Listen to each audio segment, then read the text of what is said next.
Halo, assalamualaikum semuanya. Apa kabar kalian? Sehat-sehat kan? Ini suamiku lagi tanam singkong untuk pagar sih sebetulnya. Ada batang singkong, sayang aja kalau dibuang.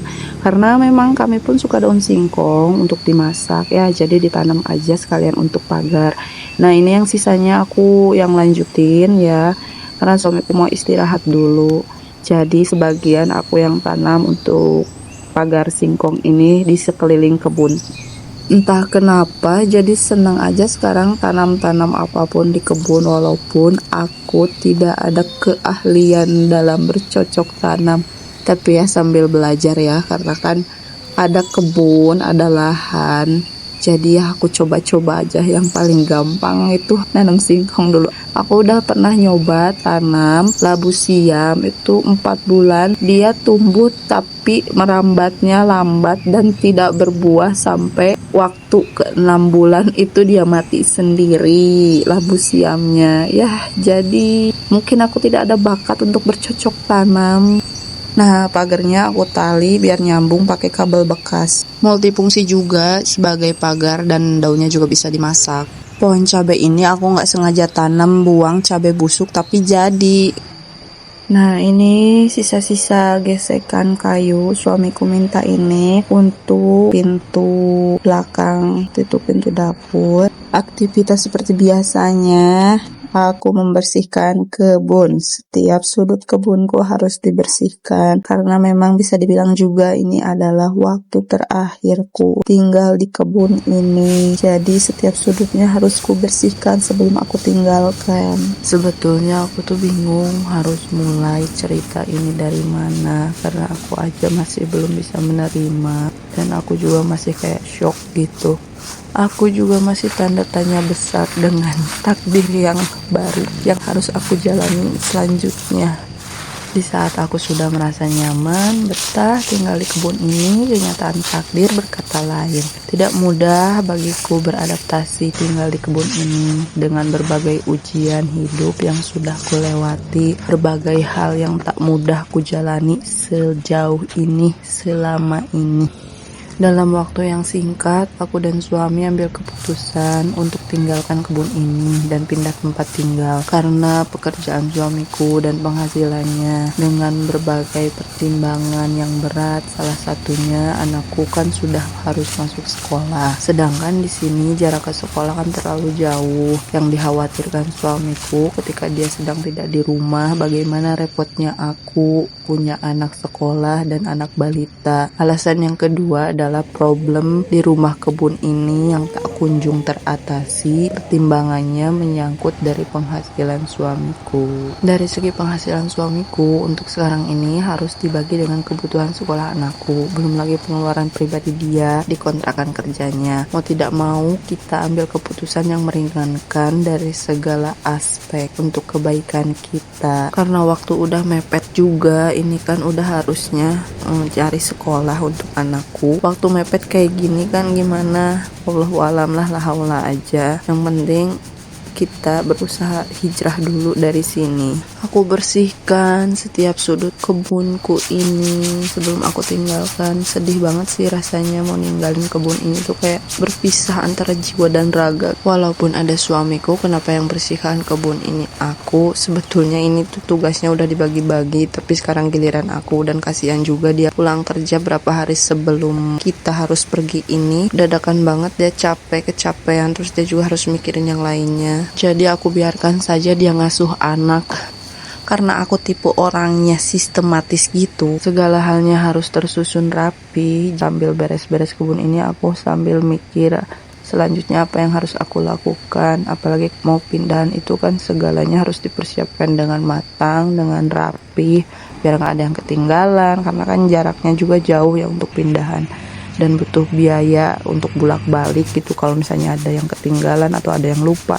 Karena ini rumah kebun dan satu-satunya rumah, jadi kan rawan juga, rawan maling. Harus sesafety mungkin, seaman mungkin aku meninggalkan keadaan rumah kebun ini. Walaupun tidak ada barang-barang berharga, tetapi kan setidaknya suatu saat pasti akan balik lagi ke sini. Aku tidak bisa menjelaskan secara detail kenapa harus meninggalkan kebun ini. Intinya, terlalu sering dan banyak banget pengeluaran untuk mengatasi masalah yang setiap minggu pasti ada aja yang harus diganti, dibetulin, yang harus dibeli. Kita berpikir kapan kita bisa nabung untuk bangun saung ini dan untuk memenuhi kebutuhan kita yang lainnya. Sedangkan setiap dapat rezeki selalu terpakai untuk masalah saung ini. Tempat ini jadi saksi bisu perjuangan ekonomiku untuk bangkit. Semoga aku balik lagi ke sini sudah bisa membuat saung ini jadi rumah yang lebih indah dan layak dihuni. Bagaimanapun aku dan suami tetap berjuang keras untuk saung ini walaupun harus hijrah sementara ke tempat lain. Tali timbaan juga aku amanin, aku masukin ke dalam rumah. Kemudian mesin air walaupun mesinnya mati aku masukin ke dalam rumah, aku amanin semuanya karena sering terjadi ya berapa kali walaupun sehari 2 hari aku ninggalin rumah kebun ini, biasanya tuh ada barang yang hilang kalau aku lupa masukin ke dalam barangnya. Ini tuh besoknya kita sudah harus berangkat pagi-pagi, sedangkan aku masih nyaman di sini dan berat rasanya langkah untuk pergi dari sini berat banget. Ini tuh aku kayak yang mager gitu loh, kayak beres-beresnya mau nggak mau gitu, kayak yang udah lagi gimana besok aja. Tapi ya aku harus pergi, gimana dong? Dan kalau harus jujur juga, bukan aku ngebuka aib ya, ini kita mau pindahan juga belum ada dananya. Gimana besok aja? Mudah-mudahan ada rezekinya. Tadinya aku tuh mau benerin tangga ini, tahu nggak, mau aku bagus-bagusin, tapi nggak sempet juga. Taunya harus keburu aku tinggalin kebun ini. Memang hidup penuh misteri ya. Ini pisang belum tua, belum bisa diambil, jadi aku tinggalin aja. Aku ngambil daun melinjo dulu, daun tangkil dulu untuk aku tumis nanti makan malam. Pohon melinjo yang kecil-kecil yang ada di kebun bawah ini paling banyak itu dan paling bagus pucuknya. Kalau buahnya itu ada di pohon melinjo yang belakang rumah aku. Buahnya banyak tapi jarang banget pucuknya. Suatu kebahagiaan bagiku kalau kebun udah ada yang bisa dipanen hasilnya. Tapi sekarang aku udah gak akan merasakan lagi kebahagiaan itu karena aku harus meninggalkan kebun ini. Aku ambil dari pohon yang pendeknya aja, yang terjangkau olehku dan tak harus manjat. Anak aku juga sebetulnya tidak mau meninggalkan rumah kebun ini, tapi ya gimana, harus sekolah. Speed tank ini jadi tanda bukti pertama aku punya rezeki langsung bikin speed tank karena memang niatnya mau ngebangun tadinya. Aku udah seneng kan beberapa hari yang lalu udah mengutin ranting sama ini buat kayu bakar, tapi nggak akan kepake, bakal aku tinggalin. Ini maaf ya aku injek-injek pakai kaki kayak gini karena ada anak kalajengking itu yang nempel di pohon melinjo ini, jadi aku matiin pakai kaki. Maaf ya, bukan nggak sopan nih, tapi maaf nih ya karena ada kalajengking.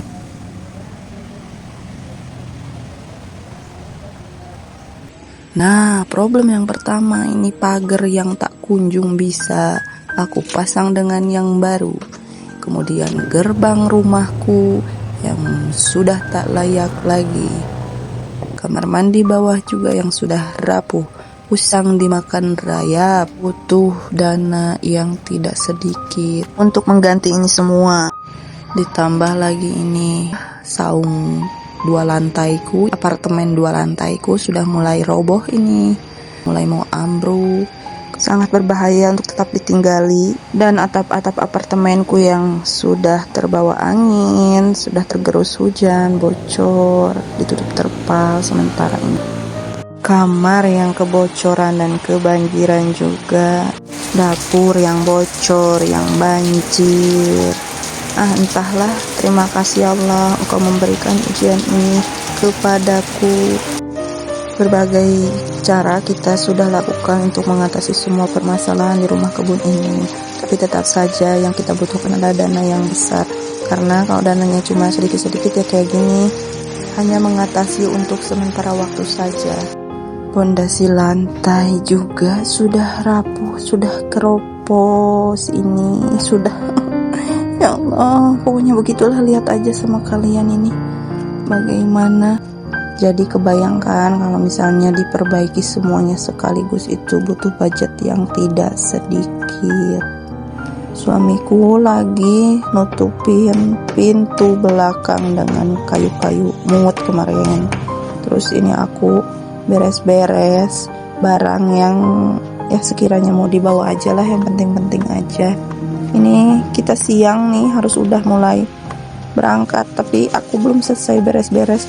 Suamiku lagi nyari mobil dulu. Alhamdulillah ada rezeki dadakan dari Allah. Walaupun tidak besar, tapi bisa untuk kita pindah. Pertolongan dari Allah itu nyata ya. Karena dapat rezekinya tidak terlalu besar, jadi kita pindahan dengan mobil yang paling murah. Kita duduk dempet-dempetan sama barang kayak gini, karena kita nggak bawa barang semuanya, yang penting-penting aja yang dibawa. Jadi ya udahlah seperti ini. Maaf ya kalau aku ngomongnya berbelit-belit dan bolak-balik, karena aku memang bingung harus ngomong apa lagi, mau cerita apa lagi, itu aku bingung. Sampai jumpa di video aku selanjutnya di tempat baru. Wassalamualaikum warahmatullahi wabarakatuh. Segitu aja video dari aku sekarang.